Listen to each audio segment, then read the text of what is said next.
There's a kimchi jjigae. Smells delicious. Coming to a nice boil there. This is Bob's version of Korean kimchi jjigae soup. It's easy to make, and I think you will really, really like it. Hope you'll give it a try.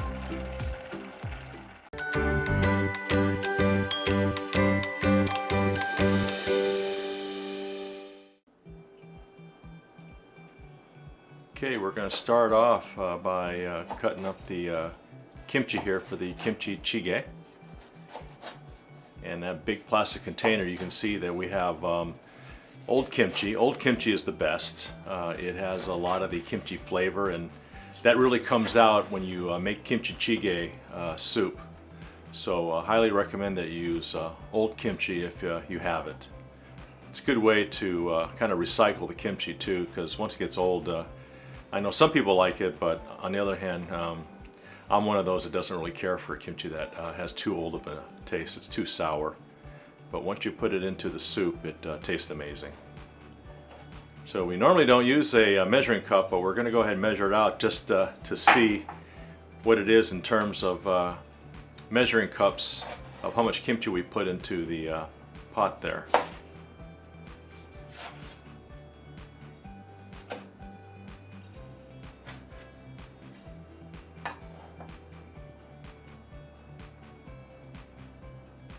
Okay, honey, so it looks like that's one. Oh, that's the second cup already? Mm-hmm. So you think it's about maybe 2 cups that we normally cook in that pot? I know we kind of have it about halfway filled up in the pot there. Just a small handful. Just put together. Okay. Okay, so it is about 2 cups of kimchi that we normally use. So okay. Looks like Bonnie needs to wash her hands now. Okay, we got the measuring cup, and again, we normally just kind of eyeball it and fill it up about maybe halfway with water, but just so that we can share with our viewers how much we're putting in, this is now going to be the second cup that Bonnie's got in the stainless steel bowl. And so this is the second cup going in. And what do you think, honey? That's about right? That's enough. Wow, okay, so basically it's like 2 cups of kimchi chopped up and also 2 cups of water. I never knew it was exactly about Yeah, we just 2 cups and 2 cups, but okay, and so now we're going to go ahead and tell you about the ingredients that we put in. And I'm going to just tell you that this is my version. When I was in graduate school, I used to often like to whip up some quick kimchi jjigae. So Bonnie's version is a little different, but she's going to go ahead and show you how to make Bob's version of kimchi jjigae. And a lot of times I like to have like sliced up spam. You can have some pork meat. If it's for me, I like it more lean. If it's for Bonnie, she likes it with pork meat that has a little bit of fat in it. But also, you know, pork belly, samgyeopsal, right? Yeah. Or some Koreans like to actually put in tuna, right, honey? You said tuna, canned tuna. Canned tuna, yeah, yeah. I think I've had that a couple of times, but normally for me, I like it vegetarian style. So what we're going to show you here is the vegetarian style, quick and easy Bob's version of kimchi jjigae. Okay, we're going to go ahead and preheat the pot there with the chopped up kimchi and water. So it's on medium heat. And while Bonnie's stirring that, I want to go ahead and just kind of focus here on the ingredients that we have. And I have the containers out as well, but you'll see that there's a little small stainless steel containers. And this one's really easy. Again, this is my version, but it's kind of like the baby spoon method, if you will. So for most of the ingredients, it's going to be 1 baby spoon of each ingredient. And then you'll see that over here we have a couple of ingredients with the baby spoon right next to it, just to show you what the baby spoon looks like. But anyway, those are actually 2 baby spoons each of both the onion powder and also the sesame oil. I like sesame oil in mine. That's something that you don't have to add if you don't want to, but I think the sesame oil adds a really good added flavor to the kimchi jjigae. But again, honey, okay, so let's go ahead and get started. And we're gonna put in now first the Korean beef powder, and that's 1 baby spoon.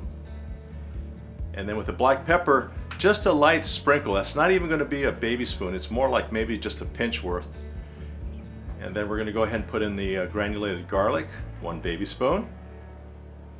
And then the onion powder, that's 2 baby spoons, along with the Korean sesame oil, that's 2 baby spoons. And I like crushed red pepper, so that's 1 baby spoon of that. And a baby spoon of soy sauce. That one is also optional too. I know that some people actually make it without that because kimchi is already salty, but because we've added water to this, and I should mention that a lot of people actually will use kimchi juice, and of course that has more salt already in it. And of course kimchi juice is great, but we're just using water added in it, so that's why I've added in a baby spoon. But this right here is the quick and easy way. And a lot of times when I was back in graduate school and I was a bachelor, this was an easy way to have kimchi jjigae along with some rice and maybe some type of protein side dish, like a meat or some fried up Spam, and that would be my meal. And so we'll let it cook a little bit and show you the final product. But honey, thank you for being my assistant. Thank you. Okay, so it's been cooking on medium heat for about 10 minutes, and you can see that it's starting to really boil. So we're going to go ahead and turn it down to kind of like maybe just medium-low heat there. And you're going to see that we also added some tofu. We decided to change it up, and even though a lot of times I make it with just straight up kimchi, we're going to have actually some chopped up tofu. And also there's some sugar right here. And I wanted to mention that especially if the kimchi is a little bit sour, you can add a little bit of sugar, and that'll help to kind of calm it down a little bit. And so in our case here, because this is old kimchi, we did decide to go ahead and add a couple baby spoons of white sugar. So, and I taste tested it, and definitely it helped to make the kimchi jjigae taste a little bit better. Okay, it's been about another 5 minutes of cooking here on low heat, and we're going to go ahead now and drop in the tofu. And the kimchi jjigae is basically done at this point here, but because we're dropping in the tofu, we're going to go ahead and let it cook for another 5 minutes, just to kind of let the tofu really cook into the kimchi soup. Now you got to cover it without breaking up all the tofu. Yeah, you want that tofu to be covered up in the yummy kimchi juice there.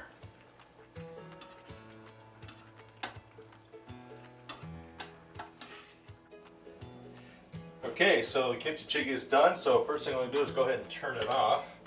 I don't want to forget that. But ooh, it smells good. Okay, so we're going to go ahead and take a little bit of this out.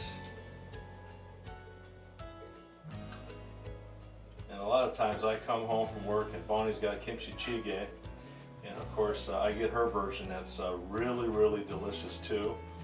But this gives me flashbacks to my younger days here when I used to make it in graduate school. This is what it looks like here, and this is a quick and easy version that you can make, and love it with the tofu inside, but you don't have to. You can just eat it with just the kimchi.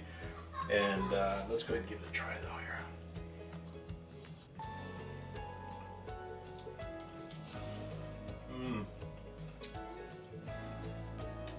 Yep, bowl of rice with this, I'm set. It's delicious. I hope you guys will check it out. It's quick, easy, and in about maybe 15-20 minutes, most of it just being the cooking time, you can enjoy Bob's version of quick and easy kimchi jjigae. Thanks.